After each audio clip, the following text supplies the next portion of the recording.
जॾहिं राजा एडी गंदी बुछड़ी हुई त असां खे मथे में छो आई? मुझे राजा गंदी कीने जेका हकीकत हुई सा राजा आई के बुधाए छडी आहे। हां भई कूड़ थी ॻाल्हायो। माणक बूले खां पुछी आयो हो ऐं बूले इहो ई चयो त हाजी साहब सां उन जो निकाह कोन हुयो, हुआ ईअं ई ईंदी वेंदी हुई। अदी राणी आई मुखे मथे ते कुरान खणायो। आऊं ऐसा कूड़ नथी ॻाल्हाया। हाजी साहब सच में मुझे राजा सां निकाह कयो आहे। अजय कुरान मथे ते न खण, ॻाल्हि पधरी थी पई आहे। जेकॾहिं राजा सां निकाह करिया हाजी साहब त छा हाजी साहब राजा खे हिते छॾे वञा?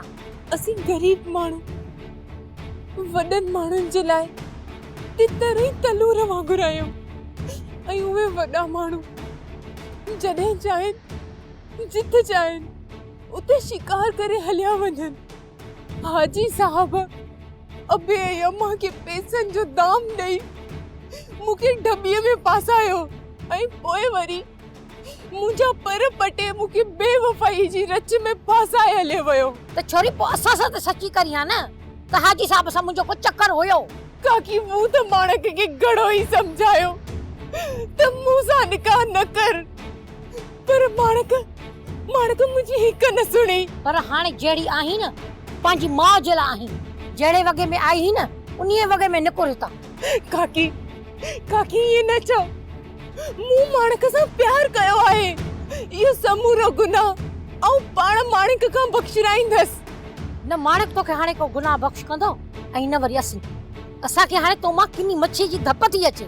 आऊं तोखे इहो सुठो थी चवां त माणक जे अचण खां त निकिरी वई, जेकॾहिं तूं पाण न निकिती न त आऊं तोखे धक्का ॾेई बि घर मां कढंदसि। अधी राणी मुझे राजा ते इहो ज़ुल्म न कर। आऊं हिकु माउ थी तोखे हथ थी वधा, तोखे पनाहंद थी विझा। मुझे राजा ते इहो ज़ुल्म न कर थी। काकी आऊं तुंहिंजे आॾो हथ थी वधा, मुंहिंजा सभु ॾोह गुनाह बख़्शी कर। काकी मूंखे दर बदर न कर। काकी खुदा जे वास्ते ये गंदा हथ मूंखे न हण पंहिंजा। निकुर मां भेड़ी निकुर।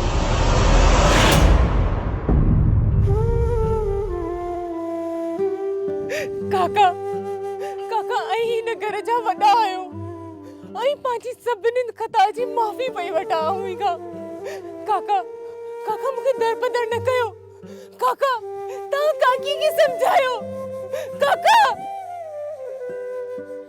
अदा खमीसा तव्हां त वॾा आहियो, तव्हां त ॻाल्हि खे समझो।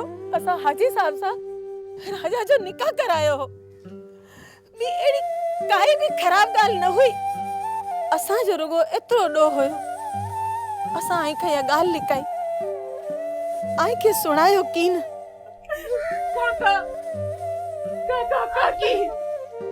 काकी तू काका खे समझाए। काकी मूंखे दर बदर न कयो।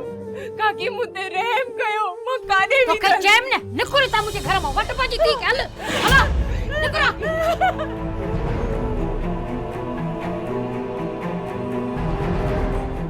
हाणे ड्रामा सीरियल पाणी ऐं प्रीत जा तमाम एपिसोड्स ॾिसो HD क्वालिटी में। विजिट करियो सिन TV HD ड्रामा। सब्सक्राइब कयो असांजो ऑफिशियल YouTube चैनल सिन TV HD ड्रामा ऐं वधीक अपडेट लाइ बेल आइकन खे क्लिक करियो।